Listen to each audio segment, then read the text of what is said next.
انہوں نے ایک صاحب سے 2 لاکھ روپیہ سودی قرض لیا ہوا ہے، اور یہ تیسرے صاحب الفلاح ہائی اسکول کے سینئر پروفیسر ہیں، انہوں نے بینک لون پر گاڑی نکالی ہوئی ہے، اور یہ چوتھے صاحب جو ہیں یہ شوکت خان ہیں جو ملٹی لیول مارکیٹنگ کے ممبر ہیں اور اس کی ممبر سازی کا کام کرتے ہیں، اور یہ ہیں پٹھان صاحب جن کے نام سے قریبی میں 1 کروڑ کی لاٹری لگی ہے۔ میں نے جو ہے ان حضرات سے کہا کہ آپ لوگ سود، جوئے، سٹے جیسے ناجائز اور حرام کام میں مبتلا ہیں، تو پھر کیا ان لوگوں نے میری بات کا کوئی اعتبار نہیں کیا۔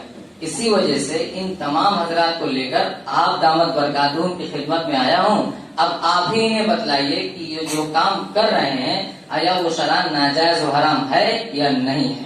اچھا تو یہ مسئلہ ہے جی بیٹھیے ابھی میں بتا دیتا ہوں۔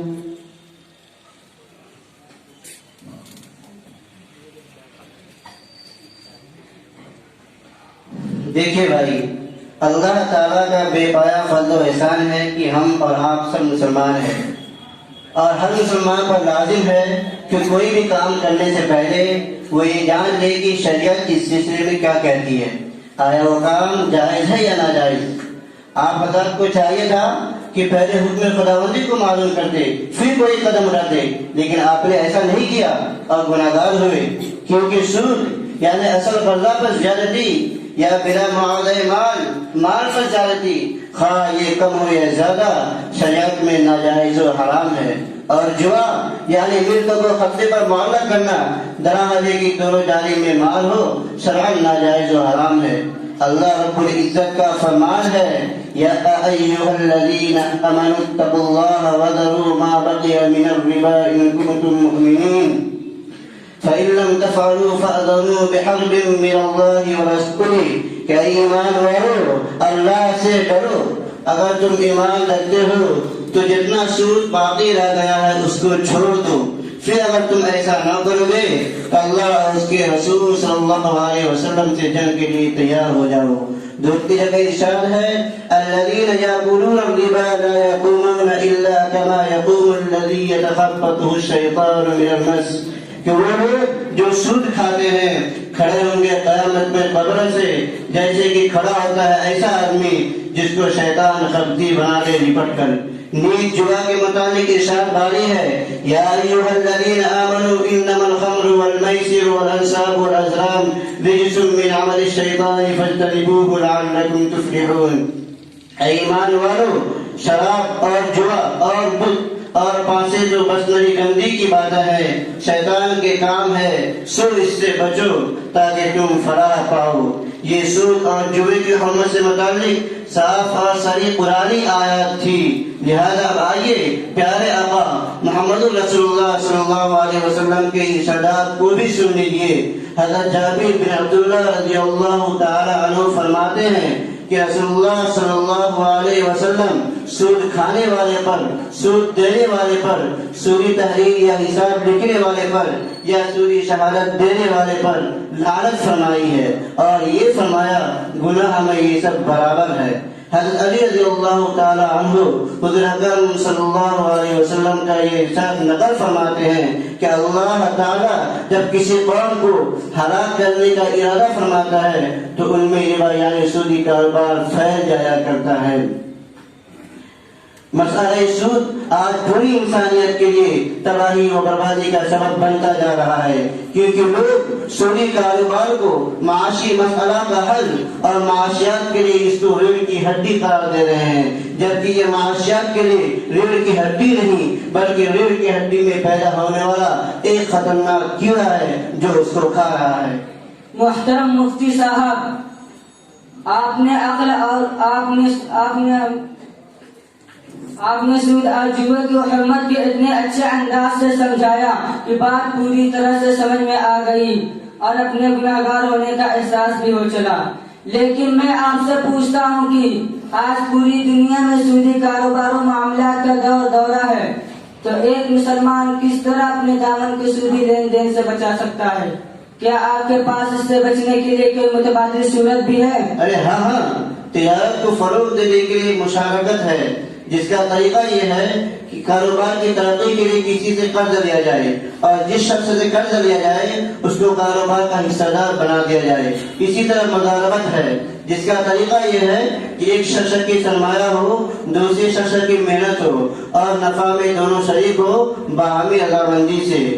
زراعت کو ترقی کے لیے مزارعت ہے جس کا طریقہ یہ ہے کہ بٹائی دار سے کہا جائے کہ میں اپنی زمین تم کو بٹائی پر دیتا ہوں، بیج اور کاشت کے آلات میرے ہوں گے، آپ کی طرف سے کاشت کا عمل اور جو کچھ نفع ہوگا اس میں مثلاً نصف، تہائی، چوتھائی وغیرہ میرا ہوگا اور باقی آپ کا. گاڑی خریدنے کے لیے مرابحہ کی صورت اپنائی جا سکتی ہے جس کا طریقہ یہ ہے کہ اگر کسی شخص کو کسی چیز کی ضرورت ہے اور اسے خریدنے کے لیے اس کے پاس پیسہ نہیں ہے تو جس شخص کے پاس پیسہ ہے وہ اسے خرید کر کچھ نفع کے ساتھ ادھار بھیج دے. یہ سب طریقے شریعت پہ درست ہیں. ارے پٹھان صاحب، آپ کی لاٹری لگنے کی وجہ سے آپ تو بڑے خوش ہیں، اتنی بڑی رقم کہ آپ مالک بن گئے، لیکن یہ خوشی وقتی اور عارضی ہے اور اس کی تباہ کاری دائمی اور ابدی ہے، کیونکہ جوئے اور لاٹری کے مضر اثرات شر و فساد کی شکل میں روزمرہ کے مشاہدے ہیں اور جوئے کے لت میں پڑ کر بڑے بڑے مشاہیر و اکابر اپنی دولت، سلطنت، عزت و ناموس تک گوا بیٹھے ہیں. نیز اس طرح سے حاصل شدہ آمدنی شریعت کی نگاہ میں حرام اور ناجائز ہے. اور آپ کو پتہ بھی ہے کہ حرام غذا کس طرح انسان کی دنیا اور آخرت کو برباد کر دیتی ہے. صرف ایک آیت اور حدیث آپ سن لیجیے. آپ صلی اللہ علیہ وسلم کا ارشاد ہے، اگر کوئی آدمی حرام کا ایک لقمہ کھاتا ہے تو 40 دن تک اس کی دعا قبول نہیں ہوتی، اور جو گوشت حرام مال سے پرورش پاتا ہے جہنم کی آگ اس کی زیادہ مستحق ہے. اور حرام کے ایک لقمے سے بھی تو گوشت پیدا ہوتا ہے. لہذا اب آپ کو چاہیے کہ یہ پوری رقم بلا نیت ثواب صدقہ کر کے اس کے وبال سے اپنے آپ کو بچائیں. مفتی صاحب، ہم تمام آپ کے بڑے شکر گزار ہیں کہ آپ نے اپنا اتنا قیمتی وقت دے کر نہ صرف سود اور جوئے کے حرمت سے آگاہ کیا بلکہ اس سے بچنے کی متبادل صورتیں بھی ہمیں بتلا دی. جزاکم اللہ شکرا جزیلا. ارے اس میں شکریہ کی کیا بات ہے، یہ تو میرا فرض تھا جو میں نے ادا کر دیا. اللہ تعالی ہم سب کو اپنے دین کی صحیح سمجھ اور اس کے مطابق عمل کرنے کی توفیق عطا فرمائے. آمین.